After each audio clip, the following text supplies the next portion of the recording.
అందరికీ నమస్కారం. ఆంధ్రప్రదేశ్ రాష్ట్ర రాజకీయాలపై జగన్మోహన్ రెడ్డి గారు వ్యూహం మార్చారు. వ్యూహం మార్చడం ఏంటి అని మీరు అందరూ అనుకోవచ్చు. కూటమి ప్రభుత్వం అధికారంలోకి వచ్చిన తర్వాత ప్రజల్లో వైసీపీ మీద ఉన్న వ్యతిరేకతని దృష్టిలో పెట్టుకుని జగన్మోహన్ రెడ్డి గారు ఆచితూచి అడుగులు వేస్తున్నారు.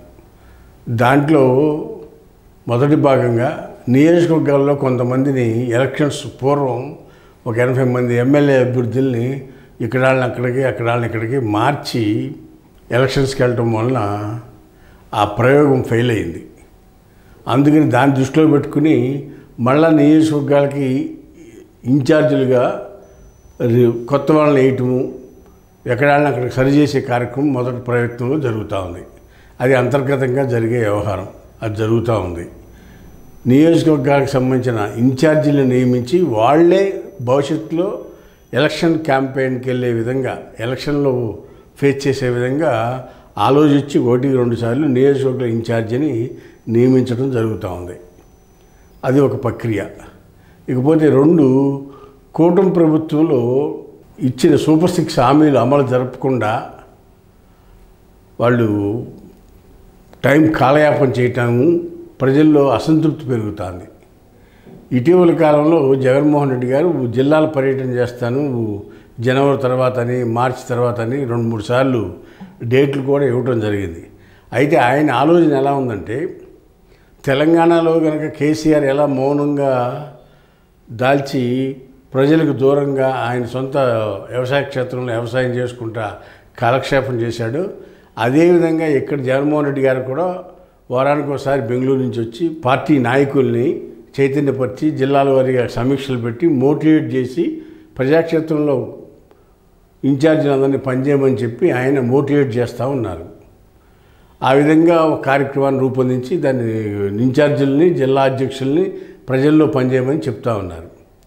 ప్రజల్లో వ్యతిరేకత రానంత వరకు మనం ఎన్ని ప్రయత్నాలు చేసినా ఉపయోగం లేదు అనేది జగన్మోహన్ రెడ్డి గారి యొక్క ఉద్దేశం. ముందు ప్రజల్లో కూటమి ప్రభుత్వం మీద వ్యతిరేకత రావాలి.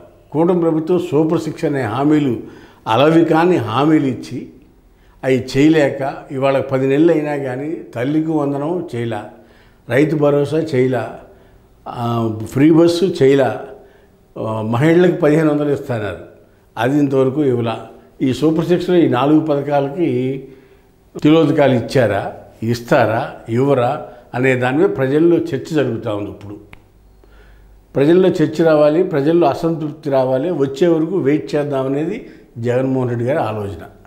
ఇకపోతే చంద్రబాబు నాయుడు గారు రాగానే అమరావతి రైతులు లేకపోతే భూములు, ల్యాండ్ ఎక్విజిషన్ ఇలాంటి ప్రక్రియ మొదలెడతాడనేది అందరికీ తెలుసు. గతంలో 14-19 మధ్య కూడా అమరావతి లేకపోతే పోలవరం ఈ 2 ప్రోగ్రాంలు పెట్టి చెప్పిందే చెప్పి ప్రజలకు ఈ విసుగు పుట్టించేటట్టు చేస్తాడు ఆయన. ఆయన మీటింగ్ అంటేనే భయపడి పారిపోయే విధంగా చెప్తూ ఉంటాడు ఆయన. అలాంటి పరిస్థితుల్లో జగన్మోహన్ రెడ్డి గారు అమరావతి విషయం గురించి అసలు నోరెత్తి మాట్లాడట్లా. ఎందుకంటే 1,00,000 కోట్లతో నిర్మించాల్సిన అమరావతి, దాని సాధ్యాసాధ్యాలు ఎంతవరకు అవుతాయి, ఏంటి, చంద్రబాబు నాయుడు ఉన్న ప్రభుత్వం ఏం చేస్తుంది చూద్దామనే ఉద్దేశంతో ఆయన దాని గురించి మాట్లాడకుండా మౌనమే సమాధానంగా ప్రేక్షక పాత్ర పోషిస్తూ ఉన్నారు. ఇలాంటి సమస్యలన్నీ కూడా ఒకదానికొకటి ప్రజల్లో ఆనోట ప్రజల్లో కూడా చర్చకొచ్చి అప్పుడు ప్రభుత్వం ఫెయిల్ అయింది అని అన్నాక తర్వాత మనం ప్రజాక్షేత్రంలోకి వెళ్తే అది ఉపయోగపడుతుంది అనేది జగన్మోహన్ రెడ్డి గారి ఐడియా, ఆలోచన. అంతేకాకుండా ఇవాళ ఎన్నికలేవి లేవు, ఇవాళ ప్రజాక్షేత్రంలో పరిగెత్తాల్సిన అవసరం లేదు. పరిగెత్తిన ఖర్చు తప్పితే, పార్టీ నాయకుల ఖర్చు అని, పార్టీ ఖర్చు అని ఖర్చు తప్పితే దానివల్ల ఉపయోగం లేదు. 4 సంవత్సరాలకు కానీ ఎన్నికలు ఉన్నాయి ఇంకా. అందుకని వెయిట్ అండ్ సీ, ప్రజల్లో తిరుగుబాటు వచ్చే వరకు వెయిట్ చేసి అప్పుడు ప్రజల్ని చైతన్యపరిస్తే ఉపయోగం ఉంటుంది. కానీ ఇవాళగా తొందరపడి ముందే కోయిల కూసింది అన్న విధంగా ప్రజల్లోకి వెళ్ళటం వల్ల ఉపయోగం లేదనేది జగన్మోహన్ రెడ్డి గారి ఆలోచన. ఇవాళ ప్రోగ్రాం రూపొందించి నియోజకవర్గాల చుట్టూ తిరిగి మీటింగ్లు పెట్టుకుని డబ్బులు ఖర్చు, శ్రమ తప్పితే ప్రజలకి ఎలక్షన్ నాటికి ఇవన్నీ గుర్తుండవు. ప్రజలకు సమస్యలు రావాలి, అప్పుడు నాయకుడు వచ్చి ప్రజలను చైతన్యపరిస్తే అది ఉపయోగపడుతుంది. ఇంకా కొంతకాలం కూటమి ప్రభుత్వానికి అవకాశం ఇద్దామనే ఉద్దేశంతో జగన్మోహన్ రెడ్డి గారు ఉన్నారు. అది మంచి నిర్ణయం. అంతేకాకుండా ఇవాళ చంద్రబాబు నాయుడు అమరావతిలో టెండర్లు పిలిచాం, ప్రక్రియ స్టార్ట్ చేసాం, వేల కోట్ల రూపాయలు అప్పు తెస్తున్నాం, ఇవన్నీ టెండర్ల ప్రక్రియ అయిపోయింది, నిర్మాణాలు స్టార్ట్ అవుతాయని చెప్తా ఉన్నారు. దాంతోపాటు అమరావతి 2 అని కొత్తగా ఇంకొక పథకం మొదలెట్టారు. దానికి 44,000 ఎకరాలు కావాలి. ఆ 44,000 ఎకరాలు కనుక ప్రొక్యూర్మెంట్ చేస్తే ఒక పెద్ద రాజధాని అవుతుంది అనేది చంద్రబాబు నాయుడు గారు చెప్తున్నారు. దాని మీద ప్రజలే వ్యతిరేకిస్తున్నారు. ఏది అమరావతి భూములు ఇచ్చిన రైతులే వ్యతిరేకంగా మాట్లాడు, బాబు మేము ఇచ్చాం, మాకు ఇంతవరకు గతి లేదు, మా 1250 గజాలు మాకు ఇవ్వు అని ప్రజలే నిరసన తెలియపరుస్తున్నారు. మా ఫ్లాట్లు మాకు ఇవ్వలేదు, ఇంకా అవి డెవలప్మెంట్ చేయలేదు అని ఈ రైతులే ఎవరైతే భూములు ఇచ్చారో వాళ్ళే బాధపడతారో వాళ్ళే చెప్తున్నారు. ఇంకా కొంతమంది కొత్తగా రైతుల దగ్గర భూమి తీసుకుని వాళ్ళందరినీ కూడా గురి చేయటం తప్పితే నువ్వు ప్రభుత్వం ఎంతకాలం ఉంటుంది, నువ్వు 29 తర్వాత ఉంటావో ఉండవో, మా భూములు తీసుకుని మమ్మల్ని మళ్ళీ బదనాం చేస్తావా అని చెప్పి కొత్త రైతులు బాధపడుతున్నారు. కొత్తగా తీసుకుందామని ఆలోచన చేసే రైతుల్లో కూడా నిరసన వ్యక్తం అవుతుంది. ఈ మధ్యలో రాజకీయ పార్టీలు లేదా ప్రజా సంఘాలు కూడా కొత్తగా ల్యాండ్ ఎక్వేషన్ వద్దు, ల్యాండ్ పుల్లింగ్ అయినా ల్యాండ్ ఎక్వేషన్ చేయొద్దు, ఇంతవరకు చేస్తే చాలు, నీకు ఇచ్చిన పీరియడ్ 5 సంవత్సరాలే చంద్రబాబు, నువ్వు అమరావతి పోలవరం విషయం చూడు, అంతేగాని 29 తర్వాత నువ్వు ఉంటావో ఉండవో నీకే తెలియదు అని ఈ ప్రజా సంఘాలు, కొంతమంది రాజకీయ నాయకులు, కొన్ని రాజకీయ పార్టీలు మాట్లాడుతూ ఉన్నాయి. ఈ విధంగా ప్రజాక్షేత్రంలో పరిస్థితులు ఉన్నప్పుడు మనం తొందరపడి పర్యటనలు చేయటం వల్ల ఉపయోగం ఉండదు. కాబట్టి మరికొంతకాలం పాటు వేచి ఉండటం మెరుగు అనేది జగన్మోహన్ రెడ్డి గారి ఆలోచనగా మనకు తెలుస్తూ ఉంది.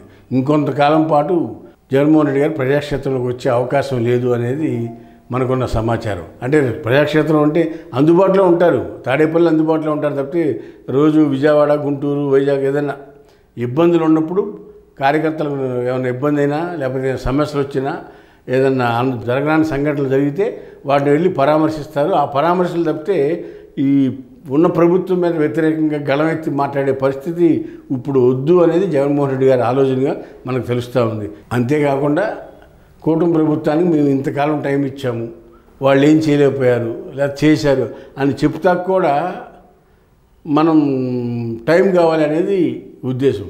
ఇవాళ తొందరపడి మనం వెళ్ళి మాట్లాడితే, జగన్మోహన్ రెడ్డి గారు మాట్లాడితే కూటమి ప్రభుత్వం వెంటనే ఎదురుదాడి చేస్తుంది. అందుకని అన్నింటినీ దృష్టిలో పెట్టుకుని తెలంగాణలో కనుక రేవంత్ రెడ్డి గారు ఎదురుదాడి చేస్తాడు. ఏమని, కేసీఆర్ అప్పులు ఇచ్చాడు, నేను సంక్షేమ పథకాలు అమలు చేయలేకపోతాను, అటు వడ్డీలు కడతానని కేసీఆర్ మీద రేవంత్ రెడ్డి దాడి చేస్తాడు. అదే పరిస్థితి ఇక్కడ ఆంధ్రాలో కూడా కూటమి ప్రభుత్వం జగన్మోహన్ రెడ్డి గారి మీద దాడి చేసే పరిస్థితి ఉంది. ఇలాంటి పరిస్థితులు అన్నిటికన్నా కూడా కొంతకాలం ప్రభుత్వానికి టైం ఇవ్వటం మంచిది అనే ఉద్దేశంతో జగన్మోహన్ రెడ్డి గారు అప్పులు ఉన్నాయనే సంగతి ప్రజలకి తెలుసు, చంద్రబాబు నాయుడు గారు తెలుసు. ఎలా సూపర్ 6 హామీలు ఇచ్చే ముందు అవన్నీ తెలుసు. రాష్ట్రం అప్పులు ఉంది అనేది ఎక్కడ ఓపెన్ డాక్యుమెంట్ జగన్మోహన్ రెడ్డి గారు ఏం దాచిపెట్టలేదు, అదంతా ఓపెన్గానే ప్రజలందరికీ తెలుసు ఇన్ని లక్షల కోట్లు అప్పులు ఉన్నాయనే సంగతి.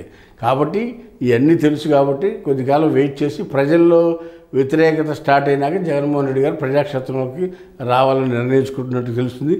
అది ఇంకా నెల పట్టచ్చు, 6 నెలలు పట్టచ్చు, 3 నెలలు పట్టచ్చు, సంవత్సరం పట్టచ్చు, ఏదైనా జరగచ్చు. వేచి చూద్దాం. హాయ్ ఫ్రెండ్స్, మా ఫ్యూచర్ టుడే ఛానల్ చూస్తున్నందుకు చాలా థ్యాంక్స్. మరిన్ని లేటెస్ట్ వీడియోస్ కోసం వెంటనే సబ్స్క్రైబ్ చేయండి. అలాగే ఈ బెల్ ని కూడా రింగ్ చేసేయండి. మా లేటెస్ట్ వీడియోస్ నోటిఫికేషన్స్ అన్నీ మీ మొబైల్లో వస్తాయి. మా వీడియోస్ మీకు నచ్చితే లైక్ చేయండి, షేర్ చేయండి, నచ్చకపోతే కామెంట్ చేయండి.